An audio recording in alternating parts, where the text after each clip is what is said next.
Good morning, everyone, and welcome to the New Possibilities Hour, September 17th, 2020.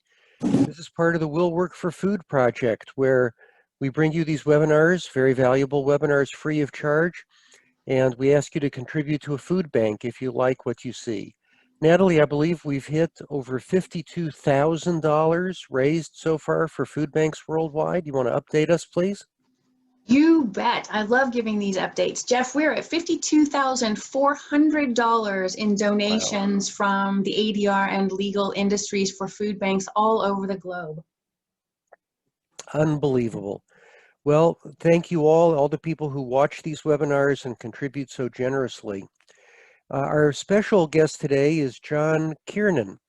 John has been a full-time litigator and occasional mediator and arbitrator for 40 years.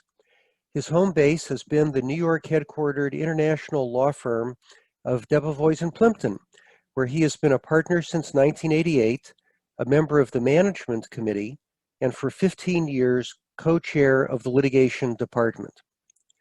John's involvement with ADR has included not only participating in a large number of mediations and arbitrations as an advocate, but also longtime membership on the board of the International Institute for Conflict Prevention and Resolution, popularly known as the CPR Institute, where he has been the only practicing litigator ever to serve as board chair and has been significantly involved in cutting-edge thinking about enhancing ADR. John was president of the New York City Bar Association 2016 to 18, where he formed a president's task force on enhancing efficiency in dispute resolution. He made thinking about how to improve dispute resolution a centerpiece of his tenure. Following appointment by New York State's Chief Judge Janet DiFiore in 2018, he chairs a statewide ADR advisory committee in New York that has advocated for sweeping increases in court-sponsored ADR as a vehicle for making dispute resolution cost less money and take less time, and for giving litigants more personal agency in resolving their disputes, as to which the Chief Justice has responded by stating publicly that the state judiciary is all in and initiating a massive movement for early automatic mediation of disputes.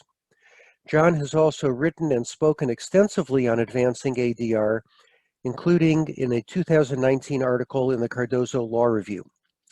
Apart from work in advancing ADR, John has also been significantly involved in working to deliver legal services to people who need them but cannot afford them. Over his career, he has chaired the boards of Legal Services New York City, the Lawyers Committee for Civil Rights Under Law, Volunteers of Legal Service, Prisoners Legal Services of New York Times and the Justice Resource Center, and has served on multiple other boards or commissions, including New York's Permanent Commission on Access to Justice. John has also served as mayor of his suburban New York community. And John is a member of the class of 1980 at Harvard Law School. And because John was so generous in sharing class notes with others, I was also able to manage to graduate as a member of that class. So to my longtime friend, John Kiernan, welcome, John. The floor is yours. Maybe start by mentioning the food banks that are important to you and to which you'd like to see people direct contributions. Well, thanks, Jeff. And if people are so minded, two great food banks in my neck of the woods are City Harvest NYC and Feeding Westchester, both great organizations who do great work. And as Jeff confessed, we are longtime pals. We knew each other back when, and I'd like actually to dedicate this webinar to the memory of a beloved classmate of both of ours, Ralph Gantz, who died this week. Ralph was the Chief Justice of the state of Massachusetts, but long before that, when he was just a kid we knew, he was already destined to be a person who dedicated his life to use of the law to improve the lot of mankind. And he's really an exemplar of why we went to law school, what can be done. He's a great man, and I'd like to dedicate this to his memory. Amen. So it's a pleasure to be talking to this collection of mediators from all over the world.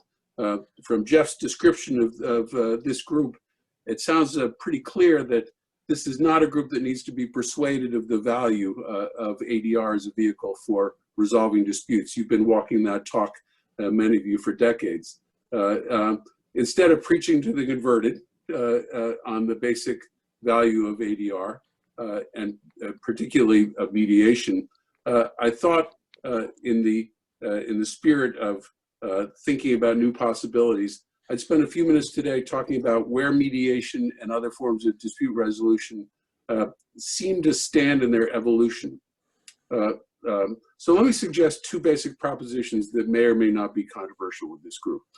First, over recent decades, the dispute resolution world has witnessed really a tremendous movement away from the notion of the jury trial as the fundamental mechanism for resolving disputes that people are not able to resolve by themselves, and toward a recognition that there are other and better ways available of resolving disputes. If you go back 40 years when Jeff and I were just coming in our diapers out of law school in 1980, a significant percentage of civil disputes at that time went to trial, and mediation, more significantly, was almost unheard of. Reserved really for extraordinary multi-partite circumstances or attempts to negotiate treaties, and really rejected largely by most litigators on the basis that mediation reflected weakness among a group of people who considered themselves anything but weak, and that a mediator would be unlikely to be able to achieve results that the litigators couldn't achieve through good old-fashioned toe-to-toe and nose-to-nose negotiations with their counterpart on the other side. Now today, as the presence of this group in a community of ADR professionals with steadily increasing numbers and scale attests, mediation, arbitration, and other forms of ADR have become an important part of really the standard fare of commerce. Agreements between sophisticated parties provide with increasing frequency that the parties won't litigate against each other without exhausting mediation efforts first, and I can tell some anecdotes about that later. And they often provide for highly streamlined procedures, even if apart from mediation, for arbitration or litigation if the dispute continues to a point where a decision is needed about who wins and who doesn't. Courts are also increasingly considering ADR part of their business, having long thought that this was a separate world that they operated in a different frame from, and are increasingly referring parties to different forms of ADR when they believe that particular disputes are better resolved through neutral directed negotiation than through litigation to a final decision. So that change is notable and significant, and all of us have seen it. It was born of a collection of phenomena that began to ascend in about the mid-1980s, and that many of you either witnessed or participated in. They included things like the near collapse of the California court system that I know Jeff witnessed early in his career as a mediator, that really, as a practical matter, forced people who needed resolutions to look elsewhere. It included the emergence of mass torts that really cried out for multi-party negotiations and structures to avoid inefficient and redundant relitigation of huge numbers of extremely similar claims. It included the explosion of the cost of litigation, the emergence of well-founded corporate fear of juries and all that they could do, and the emergence of organizations like CPR, by which groups of people who got engaged in disputes started to think in academic and serious ways about alternatives to trials, and that persuaded a large number of corporations to pledge that they wouldn't sue each other before they tried to negotiate or mediate with each other first. So the popularity of ADR has grown, I think, also most of all because people who were skeptical of the value of mediation experienced it and saw, as so many of us have seen time after time, how mediation can yield results that regular litigation and negotiation just didn't achieve. It started, I think, to achieve more ascendancy with multi-party disputes, significantly including things like disputes with multiple tiers of insurers that weren't really susceptible to ordinary conventional bipartite negotiations, and that sometimes required more obviously than other kinds of disputes, the kind of shuttle diplomacy for which mediation is particularly suited. But the evolution is also included bilateral disputes, particularly but not exclusively ones where the disputing parties have business or personal relationships and may want to continue some form of relationship with each other after the dispute is resolved, and the ones in which negotiated resolution can, as they so often do in the mediations we see, involve forms of consideration that are not strictly cash dollars, that may have different value to different parties, that may have human dynamics to them, and that a court would not have the power to consider requiring in any event. So that's sort of where we've been in our evolution, and it's significant and noteworthy and worthy of applause. I guess the second basic proposition I'd offer for your consideration, though, is that ADR and particularly mediation are actually in their relative infancy, with ample basis for predictable continued evolution to a point where they become a far more substantial component of dispute resolution than they currently are. The early signs of the evolution of ADR version 2.0, development from existing practice, but really more than that, kind of qualitatively different and more pervasive, are discernible when we go out looking for them. And they present, I think, compelling reasons for continuing to work to foster that evolution from the perspective that we are really just getting started. For signs of the need for continued substantial evolution of ADR, we need only look at some uncontroversial realities. Let's start with the almost too obvious to be worthy of mention anomaly that resolution of disputes through litigation simply costs too much and takes too long. I don't mean that litigation is merely frustrating, although it may be, but that it is at root economically impractical in the vast run of cases.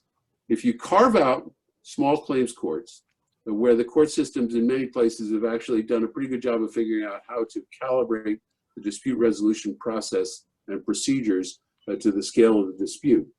And if you can also cast out the very largest litigations where either the amount in controversy or the principle at stake are so substantial that the cost of litigation is really not a central function or material function of the decision making. And you get to the vast range of other litigations. And for that vast range of other litigations, as a practical matter, the cost of litigating to the point of achieving a final decision, absent some opportunity that exists in some cases, obviously, for a summary disposition along the way, represents such an enormous percentage of the amount in controversy that pursuing that outcome, spending all that resources, that big percentage of the amount in controversy to get to the outcome, especially when a favorable outcome is, of course, always in at least some degree of uncertainty, is simply unaffordable in any practical sense. And one of the painful things is that seasoned lawyers know that, but their clients don't. And seasoned lawyers very infrequently say to their clients, I want you to look forward in the future, a year from now, when I'm having a conversation with you about settlement that is just like the conversation I'm having now, except that you'll have paid me a third of the consideration that you might have, or a half of the consideration you might have to pay in settlement. So do it now. That conversation rarely takes place, even though the lawyers know what the probable fate is. And sometimes the clients do too, and just fail to internalize it. But there's a failure to get arms around the basic unaffordability of litigating to a final result in cases with the medium amounts to in controversy. If a case is going to settle, it becomes irresistible for the standpoint of those of us who are trying to think about how to resolve disputes more efficiently, to ask why it makes sense to spend on litigation currency that could otherwise be used to bridge the gap between the parties. As an extreme example, when the asbestos litigation was in its 15th year, one of the ripest litigations in the history of large-scale litigation in the United States, a RAND study revealed that of the dollars that were being spent by companies in dealing with litigation, 15 years in, almost exactly 1/3 were going to the company's lawyers, 1/3 were going to plaintiff's lawyers, and only 1/3 was going to victims. And that's an allocation of 2/3 to lawyers, 1/3 to victim. At that level of ripeness and refinement of the thinking about asbestos litigation, that no objective person taking a step back and thinking what's the right way to run this railroad would agree makes any apparent economic sense. So why don't parties just settle early when they can use their litigation budgets to help them bridge the gap between them? People actually tend to kind of agree on the reasons. And they include beliefs that you hear expressed all the time. The belief that parties can't engage in the dispassionate analysis that is needed when they're in the first flush of adversariality. It's just not ready. They're just not ready. That both parties need to suffer some of the pain and cost of litigation before they're emotionally ready to settle. That initiating settlement conversations early is a sign of weakness on the part of whoever initiates it. That will harm the initiator's bargaining power, or will present the defendant to the marketplace as an easy mark, and thereby encourage others to bring weak cases for a quick, favorable settlements later on. And that the parties need to learn more about these cases through discovery before they can be ready to settle.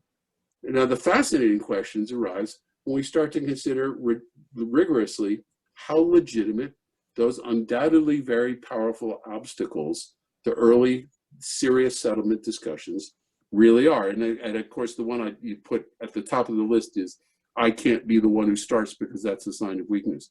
How many jillions of dollars of money that could have been used to resolve disputes got spent because of the notion that initiating settlement discussions, being the first one, was a sign of weakness. So the New York State Court System's ADR Advisory Committee that Jeff mentioned, that the Chief Judge asked me to chair, has been studying ADR pilot programs in New York and all over the country over the past few years, and has seen one pattern with really kind of overwhelming consistency. That is the pattern that when courts direct parties to take their disputes to mediation early in a litigation, and I mean early as possible, like the first time the court is aware of the dispute, the settlement rates are absolutely extraordinarily high. As much as early mediation might be expected to result in much lower settlement rates than the mediation after extensive litigation and when the specter of trial is just around the corner weighing on the parties, which is where mediation has been front and center in many of our general experiences, both as advocates and as neutrals. The empirical record suggests that the expectation that you have to wait till then to mediate a result is simply untrue, and that early mediation settlement rates following court referrals to mediation often exceed 50%. Now, similarly, although expectations might be that court directives to mediate are an obvious death knell to the success of the mediation, and even the directives presumptively requiring early referrals to mediation of nearly all cases of particular type. And so the expectation would be that you can't force people to mediate when they're not ready, and that would yield far lower settlement rates than bilateral party-initiated decisions to mediate. The empirical record simply across the board does not bear out that expectation, despite the obvious power of the proposition that a court can't force anybody to seek a negotiated resolution rather than a decision.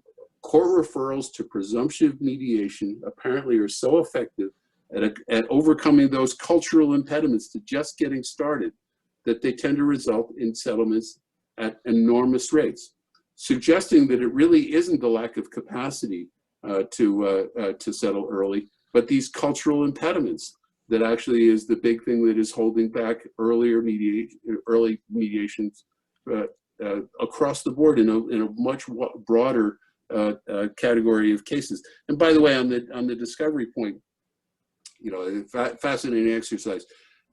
If you're in a meeting where a bunch of advocates are saying, well, we can't possibly mediate early because we need to learn what we learned during discovery, wait a half an hour in the discussion and then say, so let me ask you, old war horses, how often do you think that your perspective on the merits of a case after a year and a half of litigation is within a few percentage points of what your perspective on the merits of the case was 20 minutes after it was first described to you? And of course, the war horses say, oh, I think I've got a beat on almost all my cases in about 20 minutes. And you say, so remember earlier when you said you can't settle early? You actually know, you know a lot about the comparative value of your case. You're rarely surprised. Now, clients, interestingly, take a somewhat different view. They say, at least when they talk to us, litigators are always 80% more bullish at the beginning of cases than they are when they're facing a trial. And it's amazing how that terrible judge or the surprises in discovery have qualified their earlier enthusiasm. I think that's a fault of both lawyers and clients in not being objective enough in assessing the strengths and weaknesses of cases early on. But in terms of just ability to make assessments, lawyers are actually pretty good at it early on. So, you know,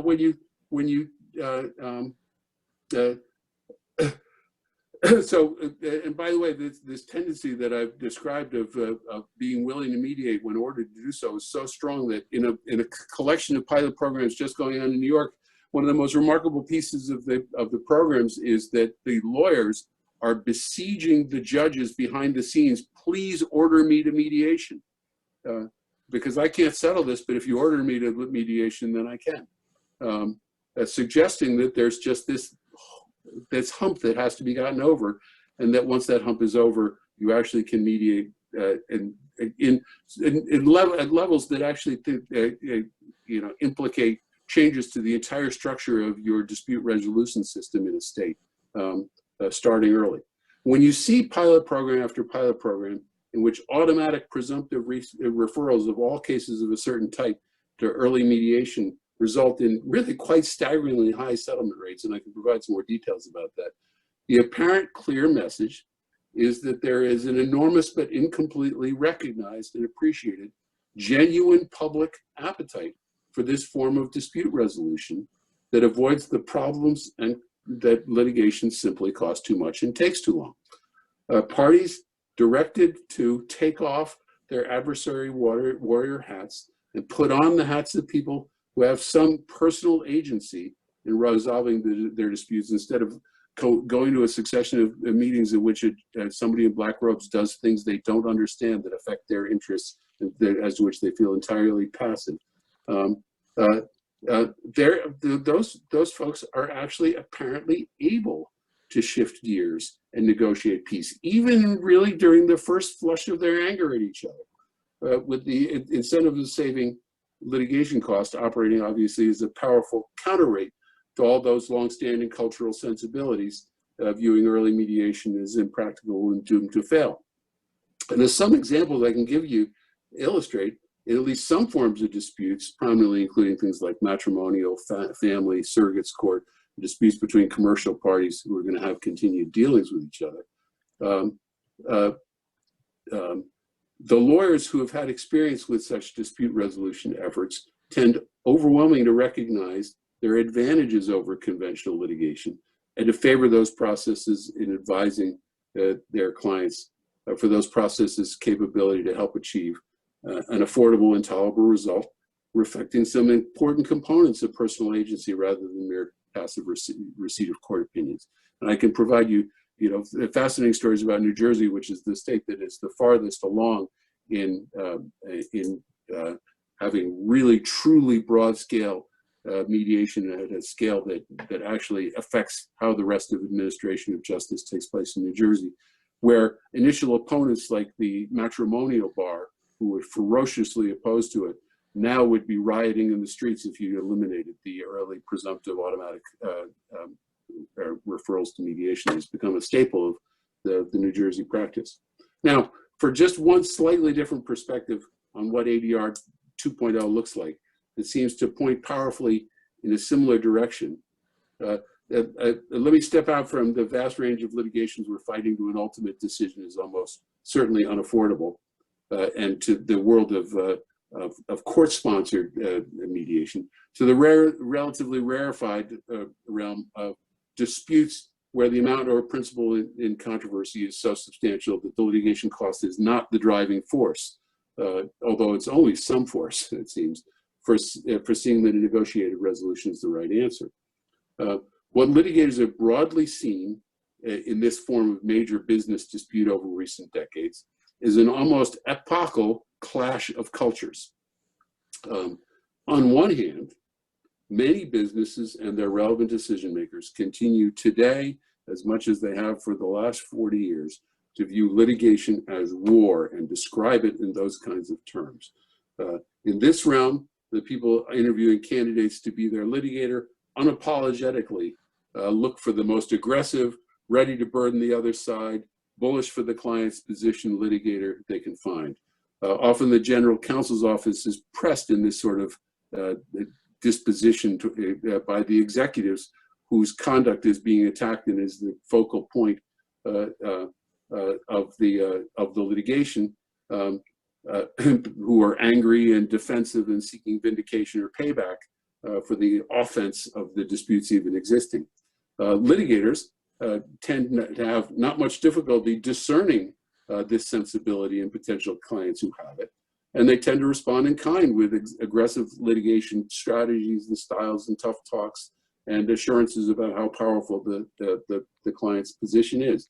Lawyers walking into a beauty contest prepared to discuss potential strategies for early negotiated resolutions, as you should always be when you go into a beauty contest like that, have found themselves tucking away those parts of their prepared remarks or regretting having made them, correctly discerning that the prospective clients were busy processing between the lawyers who were appealing to them, who had promised them a categorical victory, and unappealing to them lawyers who seemed to want to help them develop what felt like the terms of their surrender.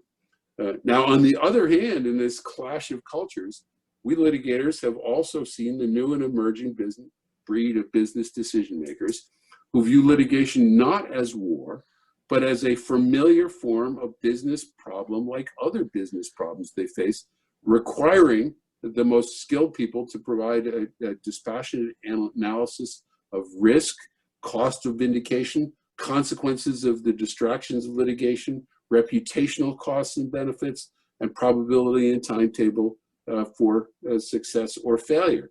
These clients want to hire litigators who not only know how to try to win for them, but also can best analyze and give them the best advice on the dispute's strengths and weaknesses, while developing the strongest possible arguments in favor of the client's position, and who could best position the dispute for the optimal prospects for either a win or an acceptable negotiated resolution, recognizing that that's frequently what the true outcome is. Now, these in-house managers tend to embrace early mediation, even if they don't necessarily expect the dispute to resolve early, because they think that mediation will rarely carry downsides and can often help define or narrow the scope of differences or reveal a path to an optimal business resolution that is something broader than just resolving this single dispute between the parties.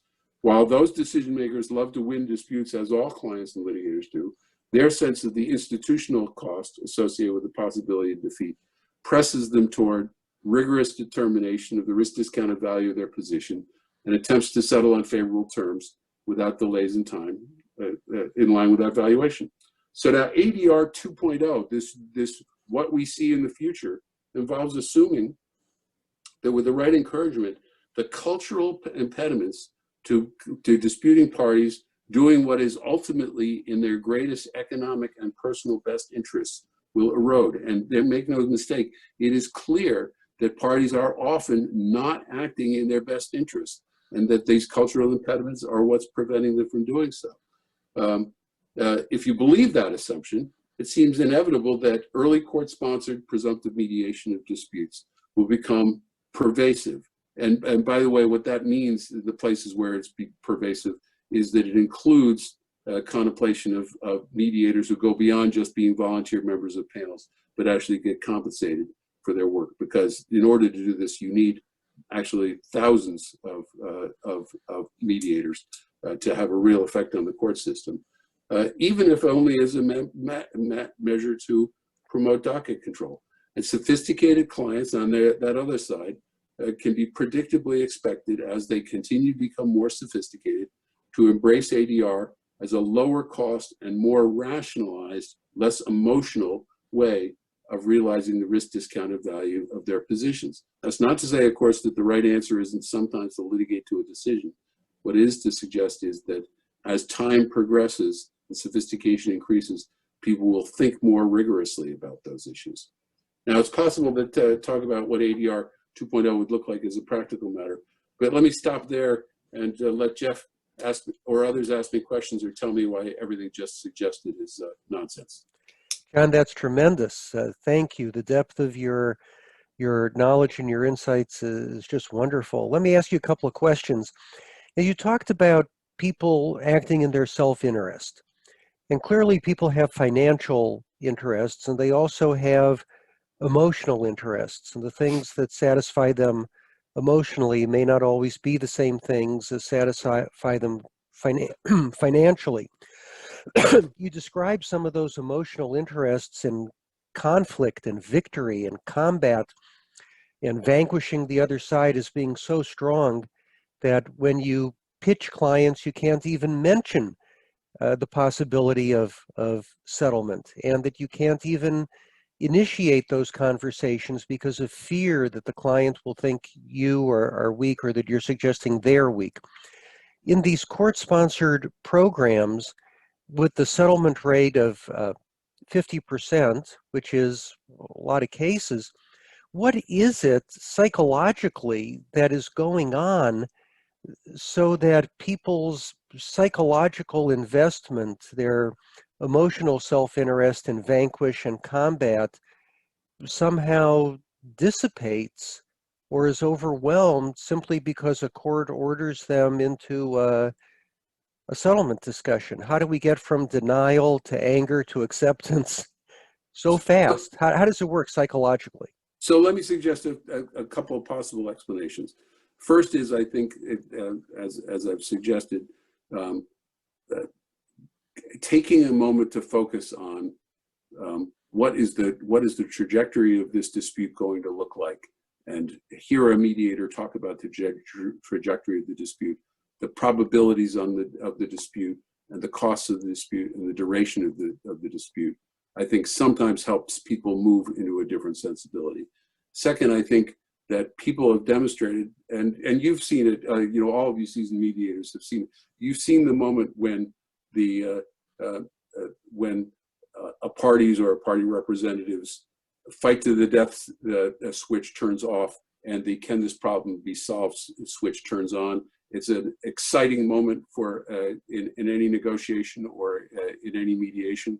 There's body language, there's ways of detecting it, and people are actually able to sort of segregate those parts of their brain, especially when inspired to do so by a good mediator.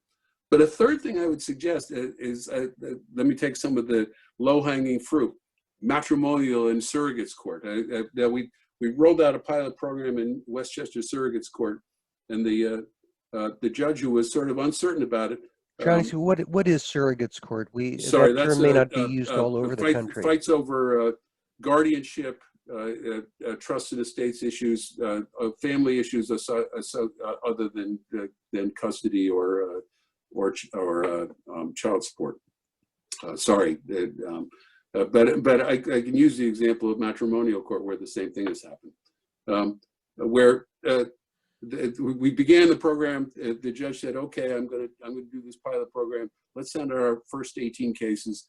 And after 2 weeks, he was coming to a meeting of the ADR advisory committee. So he called up and said, "Okay, 2 weeks in, have you gotten started yet?" And they said, "Oh yeah, okay. Of the 18 cases, we referred them all. We've mediated 8 of them. and 7 settled that day, and the 8th one we needed a little more session. We think we're going to settle. And he said, "You had 100% settlement rate? These are the cases that last years in front of me." And they said, "Well, not only we had a 100% settlement rate, what we did was we talked about what was on the parties' minds." Now, all of you who have mediated things that are not just straight commercial things know that it's incredibly frequent that the dispute is not about a tractor. It's about 25 years of resentments based on all these things that you did to me 25 years ago or all those other years, as to which the tractor is just one, the most recent symptom. And so in a mediation, far more than a court position, you can actually get to the 25 years of resentments and not just, as a court is often constrained to do, focus on the tractor. And one of the things that people are finding in these low-hanging fruit disputes that have extremely strong personal dynamics to them, including custody, visitation, child support, other family issues, is that when you mediate the dispute as opposed to litigate it, the recidivism rate is far lower. That is, your typical family court litigant, if you litigate over one of these matters and the court decides it, that person will be back because they still hate the person on the other side. They still feel unsatisfied, and there will be another grievance down the line. But in a mediation, you can actually get to what's really at stake. And frequently, the settlement says, I'm talking to people who are experiencing this. How often have the settlements had components that no judge could ever have engaged on that extend way beyond the particular dynamics of this dispute and go to the relationship between the parties and to reconstruct that? And by the way, that also happens surprisingly often in commercial disputes. We'll solve this by entering into a new contract that redefines our dealings with each other over time. No judge could ever do that. So those, I think those are the particularly low-hanging fruit. There are others, one-time tort cases that don't have that, but they still have that ability to focus people on the economics, on looking forward, on do they really want to fight this the whole way, on just first, in many mediations, it's the first time somebody's heard that there's a concept of a compromise somewhere between zero and the whole thing. And once people embrace that concept, they can go with it. So that's a windy answer, but there's a lot going on. Well, it's a good answer. Let me explore one other area with you, John, something you mentioned, then we'll have questions from other people in the audience. And you talked about the difference between personal agency and passivity, and that being a distinction between mediation and a adjudication in a court or an arbitration. And yet many of us observe and bemoan what we see in mediation, which is a trend away from personal agency and toward a more passive kind of experience, at least for the clients, and many times for the lawyers as well. And I'm talking about those kind of shuttle diplomacy only mediations, no joint sessions, no direct interaction with the other side, where you basically have a mediator, higher status person shuttling back and forth. They'll pay this, they'll take this. And at the end of the day, you have a mediator telling you, listen, the best deal you can get today is to pay X or take Y, without you or your lawyer ever having laid eyes on anybody from the other side. And frankly, you can't be 100% sure whether the mediator is telling you the truth as to what the other side will take or get. What are your thoughts on what we see as a kind of a troubling trend in many mediations towards this more passive model where personal agency seems to be taking a back seat to almost becoming a kind of arbitration without much due process? Well, so I guess what I would say is that it's undoubtedly less fun to the mediator and not to exact tears and to have the parties hugging themselves in reconciliation at the end of the day. But I have to say, I've participated in a significant number of shuttle diplomacy mediations in which the conversations were carefully with the mediator were carefully calibrated and may have seemed passive to the mediator. But actually, there was a hell of a lot going on. It was more like the State Department negotiating, where you spend hours thinking about it, and you, at the end of your hours, you end up with one sentence that you communicate to the other side, which the other side then ponders over for hours and comes back with a counter sentence, and you wonder what the hell's going on. And what's really going on is that there's been a breakthrough. You know, I think my personal experience with mediation is that often simply getting the decision maker's undivided attention and moving that person away from all the distractions that reflect the reality that almost everybody, especially any business person, would rather do almost anything with his or her workday than sit around thinking about how to compromise a matter that he or she hates the existence of in the first place. And so you get them in a room, and while you're out trying to get that one sentence from the other people in their room, the lawyers and the decision maker are actually doing something that they often haven't done until then, which is really focusing on the valuation of the case. And there is a lot of action going on that you're not watching, which is why an awful lot of the cases you're describing, where you wonder what the heck has happened, end up at the end of the day, and you feel like all you've done has been a messenger back and forth, but what you've really done is you've created the infrastructure with the parties to work it out between themselves. And it would not have worked without a mediator, by the way, because if they'd gone nose to nose, they would have said, okay, this is what I have, this is what I have, and that would have been it. And somebody would say, okay, we're done for now, I got a conference call, and it'd be another 6 weeks before you got their attention. So the mediation dynamic itself, the structure itself, is conducive to achieving resolutions, even if it doesn't feel like you're the personal transformative element. John, I must ask one follow-up question before I open it up to others, which is the idea of undivided attention and the effect of our online environment on that. Time was people would have to show up at mediator's office or some law office, and man, you were stuck there. Yes, you had Wi-Fi and you could do a certain amount of other work during the day, but it was sort of like traffic school, right? You had to spend your 8 hours there. You couldn't get if you offered more, agreed to take less, you could go home. But now here we are in the comfort of I'm in the spare bedroom at my house. Everybody looks like they're in pretty comfortable surroundings. People leaving is relatively easy. All you have to do is move your cursor over to that red button in the bottom of the screen. And the idea of undivided attention, I think, has gone down generally in our digital age, and people in different age cohorts, and certainly with us mediating online, the idea of undivided attention is different. Thoughts on that, please? So one of the most thoughtful pundits in this area I know expressed the view at the beginning of the pandemic that remote mediation would just not be successful for the reasons you identified, and subsequently went out of his way to eat his words, because he said, well, you know, people are able to. Oh, that was you, wasn't it, Jeff? You were that pundit. Yep. I think that I think that all of us have the same instincts going in, and have the same empirical conclusion. The instincts going on in was, you know, of course, during that period of shell diplomacy, people have had their iPads and their iPhones and have been checking in on things and been distracted a little bit for years. We would have expected that there was a little bit less focus in remote mediation sessions. Maybe there is a little less focus, but the quantity of focus is degradation does not seem to be enough to make a material difference in the overall success rate of mediations. And that's, I guess, because the fundamental dynamics are still there. Fair enough. We have a wonderful crowd of people who are also all very knowledgeable and interested, and not so large that they really need to be moderated. So anybody with a question, we've got about 15 minutes left. Please just unmute yourself and ask your question, please.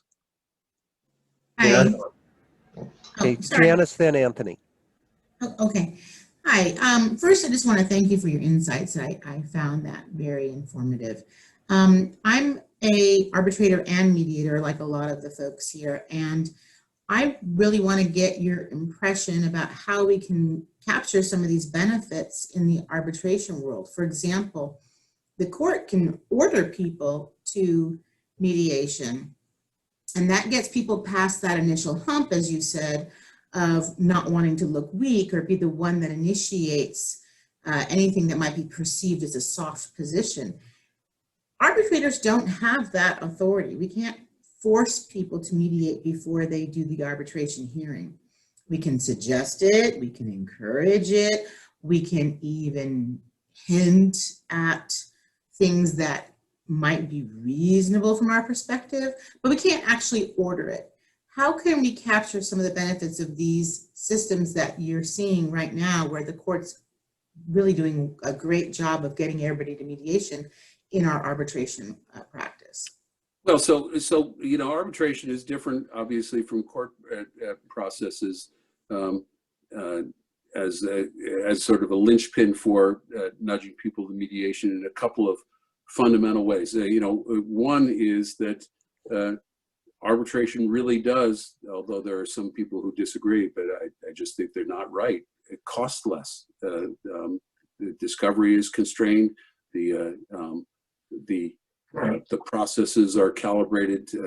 A good active arbitrator avoids waste and delays. Things happen faster, and so the specter of the intolerable cost is not as great. And the second is, however much clients protest differently, people simply fear arbitrators less than they fear juries, and so the need to settle or mediate to avoid a jury trial at the end of the day is not as great in arbitration or as it is in mediation. On the other hand, when you have an arbitration, one of the things you have is two parties who already agreed that they would not adjudicate their disputes in the most conventional way. And you know what I think we in the commercial marketplace are seeing is increasing sophistication of arbitration provisions. I arbitrated a case as an advocate 3 years ago where the amount in controversy was $1 billion, and the contract said that the case must be, that any dispute must be arbitrated. There was actually a mediation process beforehand that went nowhere. It must be arbitrated in front of a retired federal judge who will commit that the arbitration hearing will begin no more than 60 days after the notice of arbitration is filed, and will commit to issuing a decision in writing within 10 days. That will commit to successive hearing days until completed, and a decision within 10 days. So we arbitrated $1 billion dispute in 75 days from complaint to decision. I have another client who, particularly in the sports area, where their collective bargaining agreement says that all arbitrations will take place 5 days after the arbitration commences. The hearing will take place. There's an already identified system arbitrator who handles all matters, and you rip the Band-Aid off quickly. So people who are thinking about arbitration are already thinking about streamlining and being more efficient. At that point, I think trying to get the case to mediation should be largely the role of the litigators, because the litigators know that they've got somebody who's already thinking in flexible ways about dispute resolution, and they should open the client's minds to this other component of dispute resolution. But I think the level of compulsion for it is reduced because of the capacity to get a decision a little more readily and with a little less terror of the associated risks. Thank you. Anthony, please. Yeah, hi, good morning, John. Fantastic talk. And I was just agreeing with what you said about how mediation can actually change the whole environment around a dispute. And when I mediate cases, I always try and do what I call planting a seed, setting this, planting a little seed in the minds of the participants that this might actually work, and setting expectations and kind of getting them in that mindset before we get into mediation. And I should say, by the way, that it'll be I operate out of my little back office now, and it'll be very difficult to drag me out of here into a live, real person mediation in the future. But I actually have a question for you. I've been doing some training lately, and I've been working with the courts in Nigeria. And my assessment of those courts, like, I'll take Lagos as an example. Lagos is a state, and they have a high court, and they have a multi-door courthouse, which is an ADR operation that runs in parallel to the high court, and they have a ton of mediators there. And my assessment is that Nigeria now is where the United States was 10 years ago, in that, you know, mediation was coming up fast, but that a lot of lawyers were still poo-pooing it. And but it's coming along, and I've met so many lawyers over there and non-lawyers who are not only mediators, but they're arbitrators. And that brings me, after a long-winded talk here, to my question. I'm a mediator, I'm not an arbitrator. I know many, many people, including many here, including yourself, who are mediators and arbitrators. And it still seems that even though mediation, everyone thinks mediation is the grand, you know, the magic spell that will resolve any dispute, it still seems to me that people are still very gung-ho on arbitration as a alternative to a lawsuit. And that they believe that still, you know, there's a lot going on in the world with regards to arbitration and arbitration centers. And it seems to be in some cases even still favored by people over mediation, that arbitration would somehow be better than mediation, but and also better than a lawsuit. I was wondering if you had any comment on that whole thing. I'm just confused because I'm not an arbitrator, and I don't see that arbitration is more than a great step down from a lawsuit. Well, so I think, I mean, I'm personally a huge fan of arbitration as preferable to lawsuits in almost every instance, and as preferable to mediation in some instances. Why is it preferable to lawsuits? I'm amazed at the number of sophisticated clients who, when you say to them, for this important dispute that makes a difference to you, would you rather have the dispute decided by somebody who has been hired by you and your adversary specifically to engage in this dispute, is paid by the hour for the time he or she spends getting familiar with the dispute, who will show up to every hearing that you have in this dispute, having carefully read and thought about everything that you have written about, is not distracted by thousands of other cases on his or her docket? Or would you rather have your dispute adjudicated before somebody who handles literally thousands of cases at once, and who, if unable to resolve this as a matter of law, is going to cause this complicated issue to be resolved by 12 people, of whom about half will have high school educations, the other half, or maybe a third, will have college educations, and the others will not. And to whom you will have to figure out how to simplify and dumb down your story in order to enable them to make the decision. And they probably still won't understand the commercial essence of the dispute. I'm mystified about why somebody would not think arbitration is. And by the way, you can manage with good advocacy and with the right selection of the right arbitrator, manage the cost and duration of your dispute much more effectively and control it much more effectively. And even only hire people who issue fast decisions so you don't have to wait a long time for decisions. To me, arbitration of complex commercial disputes has got so many advantages over mediation. And if somebody says, well, I have a terrible arbitration story, I say, if you got a terrible arbitration story, it almost always starts with a big mistake in your part in hiring a bad arbitrator, when the marketplace of information is sufficiently developed that you can hire only good arbitrators really easily. Now, arbitration versus mediation, you know, I've been extolling the virtues of mediation during this call, and I believe in them very much. But there are times when parties believe absolutely fervently that they are correct and the other guy is wrong, and sometimes they are right. And you know, mediation, for all of its process virtues, leaves out that ultimate point of vindication of the correctness of somebody's position. And you know, so as a lifelong advocate, I'm a huge booster of a system that provides alternatives and that thinks about how you can, in streamlined and efficient ways, pursue the more difficult and challenging road to actually getting a decision, while at the same time having available to you the readier and more commonly utilized, and it should be more commonly utilized course of compromise. You know, that's absolutely fantastic, and I can honestly say that my perspective has changed as a result of that. So thank you very much, John. I appreciate it. Thank you. Lakshmi Gopal, please. Hi, thank you. I was teaching arbitration in a clinical setting in a foreign in a department in Germany that was really invested in foreign direct investment. And so some of my questions will be coming just from that limited commercial foreign direct investment perspective. And I think I'm very keen about arbitration and mediation from a Llewellyn perspective, that you get people who are making decisions at a higher level of expertise in a more targeted way.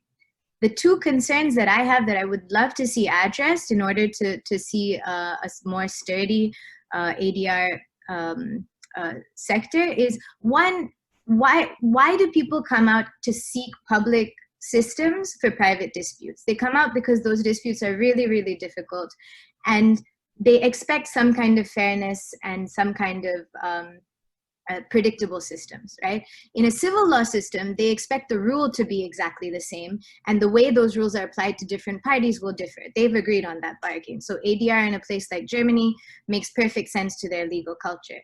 In the US, we've agreed something slightly different that I think is very valuable, and it's part of what makes our legal system so dynamic. We've agreed that we'll use the same rules and we'll try to treat apples like apples. So our judges do something that civil law judges don't do. They try to decide, okay, what are apples, what are oranges, how do we treat apples like apples and oranges like oranges?